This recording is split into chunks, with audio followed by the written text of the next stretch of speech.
afternoon, and thanks for joining us. I'm Judy Simpson. 63 years ago, this television station signed on the air for the very first time. And for 63 years, this television station was owned by the Martin family of Jericho. As most of you know, earlier this year, the ownership of WCAX changed. The station is now owned by Gray Television. And the man who is now in charge of your favorite TV station is our guest this afternoon. I want to welcome Jay Barton, whose official title is General Manager of WCAX TV. Thanks so much for being with us. Thanks, Judy. I appreciate it. Tell us a little bit about Gray TV. Gray, really briefly, has been around for about 35 years and was originally a family-owned business as well, and ultimately over the years has grown now to own about 57 different TV groups across the country. Mm-hmm. And so change can be a little bit difficult. This is a big change for you. It's a big change for some of the people who work here. It's also a little bit of a change for the viewers. What do you want them to know about this? I think the biggest thing to know is that as much as everywhere you hear the word change and everyone talks about, you know, if you're not changing, you're not growing, you know, you'll hear things like that. Right.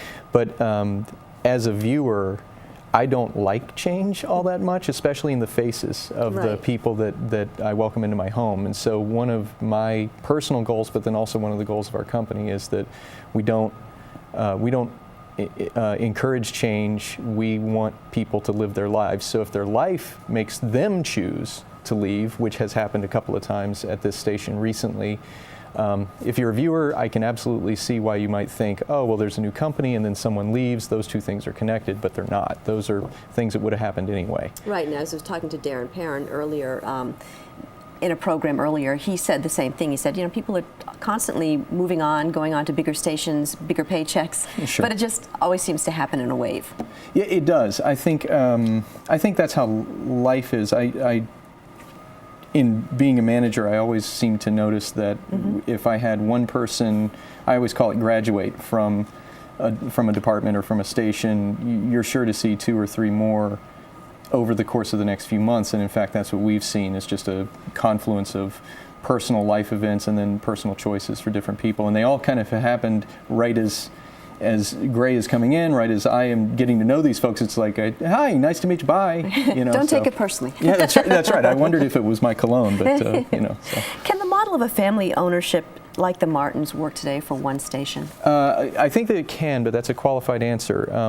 I think that what we see in media generally is this massive growth of certain companies. I don't really want to call out names, but there are some that have been described in national media that maybe viewers are familiar with. Sinclair Broadcasting, they're not in this marketplace, so that's one that's easy to name. That's one that has gotten some headlines recently. They're the largest owner of TV stations other than one of the major networks. So, but you've never heard of this company, so that's a massive amount of power being amassed in one place. So it makes it difficult for a family ownership model to function, but a family ownership model can function. You just need to be in a place that has enough massive size. For instance, if I was a family owner in a Chicago, Illinois, or a Dallas, Texas, where I'm reaching 2 or 3 million people with my TV station, well, probably single ownership is still very viable. If very expensive. In markets like this right now, when you have players that are amassing hundreds of TV stations so that they can negotiate deals that viewers don't know anything about, and you don't want to know, it's boring, you know. So group ownership has its advantages. Yeah, that's right, it does, and it's really this idea of scale. You know, you take a company like a Comcast, for instance, which is a fine company, but they exert an awful lot of power in the marketplace, and so there is this sort of chess game being played where if one side of the board has an awful lot of power, you are at risk unless you also have a certain amount of mass, and that I think is a big piece of what we're seeing. Now, viewers of this program will want to know, will you be keeping Across the Fence? Yes, yes. This is the shows like Across the Fence are the reason that I personally got into television. Like the idea of telling stories, painting your television screen with beautiful images and color and maybe interesting ideas. That is sort of the greatest promise of television. And, you know, I can't say that I or any other entity has lived up to that promise consistently, but certainly this is a very important piece of why local broadcasting is important, because it is important that I live here. It is important that we do something together, like this idea of a shared experience. Think about our world right now. There are very few shared experiences left. Used to be, we could all talk about, oh, did you see MASH last night? Oh, boy, Cheers was hilarious. Friends, like all these shows that we could connect over. These were experiences we could have together, and local broadcasting creates that. And that's something that we need to sort of shepherd as we move into a new world. Well, technology is a huge force of change. How does or how can TV compete with today's social media? Is it a competition, or is it more of a partnership?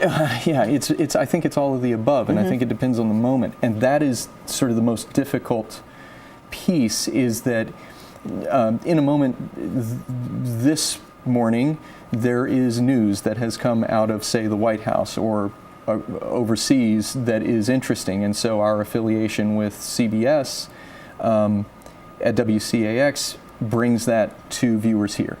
But then our ability to take information that is local and put it on TV brings that to viewers here as well. And then our ability to take all those things and supplement them with additional depth, additional links into, here's the text of my story, but here's also a map that shows you why it's important that Raqqa in Syria is retaken by Syrian forces, stuff like that we're able to give people sort of an on-ramp to a much deeper dive into information. So in that way, it's a partnership, but then in other ways, it is absolutely this sort of competition, because literally if you have a cell phone and you just happen to be in the right place at the right time near a major news event, you suddenly have the most important piece of information for that event more than any other news organization in the entire world. So it's a very difficult line to walk, I think. Yeah, well, it's a pretty fluid situation, too. Yes. It used to be we would have a 6 a.m. morning news, a 6 p.m. news, and nothing much really happened in between. But now it's just a constant churn of news cycles. Well, see, and I think about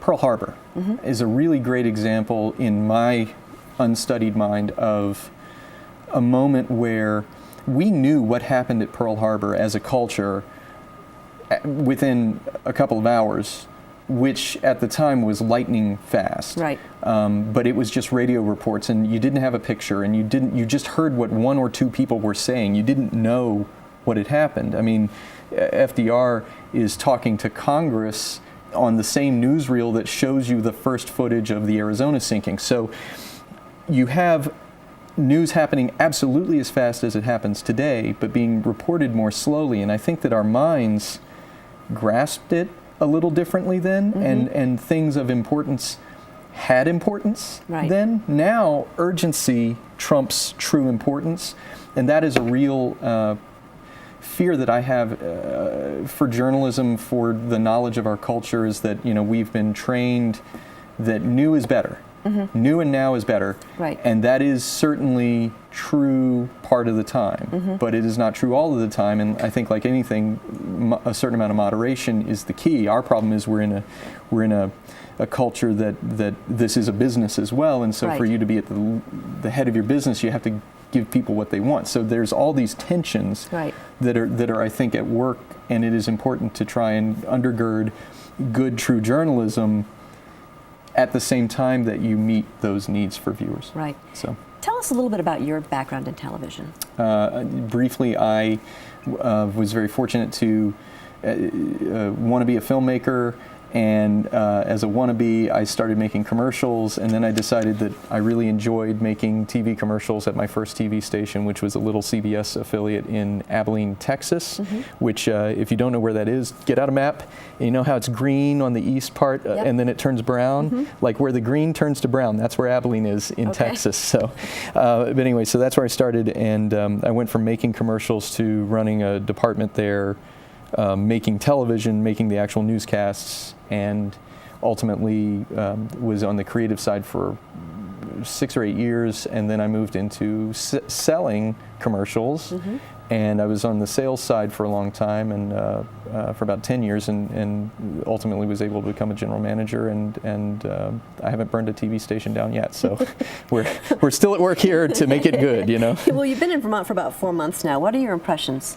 of your new home? I love it. Yeah. I love it here. I like the.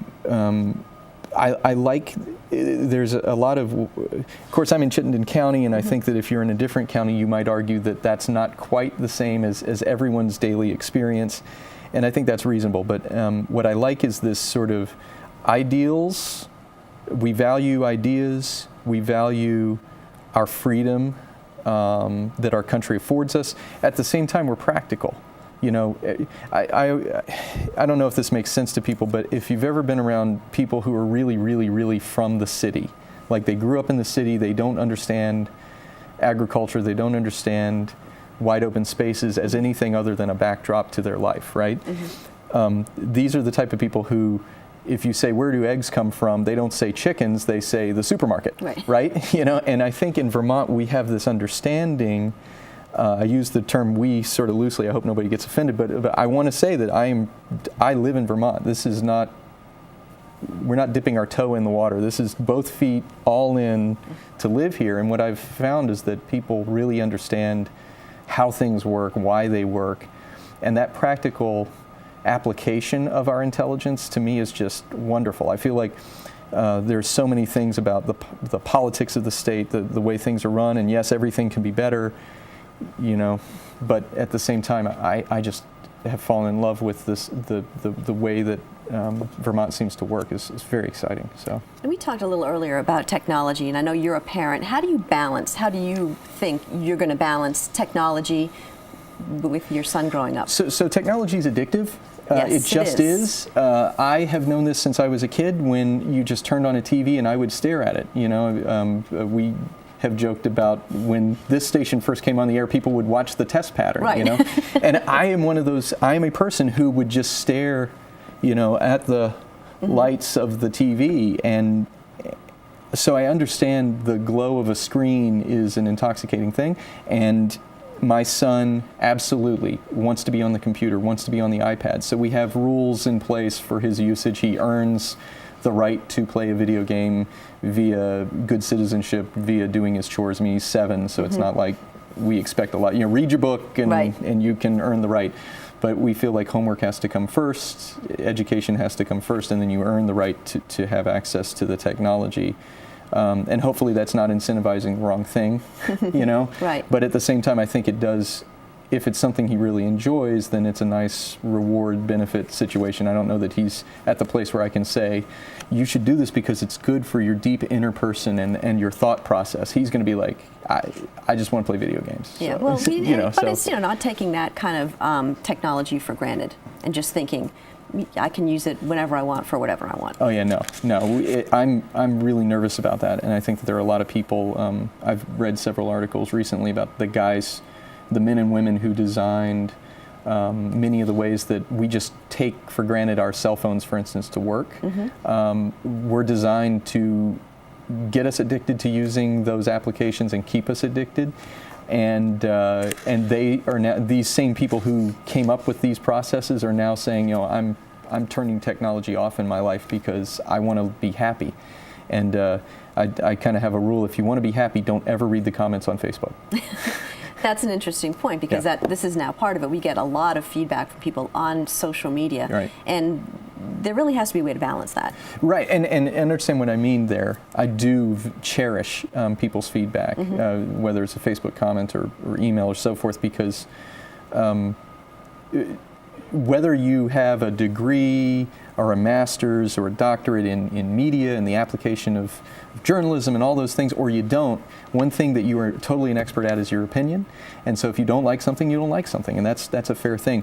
What I wish we could find a way to foment in our culture is that we don't just dash off a Facebook comment or an email without thinking it through. Right. I think that keep it civil, and if it's not something you'd say to someone's face, don't say it. Right. Yeah, that's right. All right. Well, listen, we're just about out of time. I want to thank you for joining us today, and it's been nice getting to know you a little bit better. Well, thank you very much. I really appreciate the opportunity, and don't want to I hope our viewers appreciate all that you have done for them for years and years. Okay. Well, we'll see you again, hopefully. Thank you. That's our program for today. I'm Judy Simpson. We'll see you again next time on Across the Fence.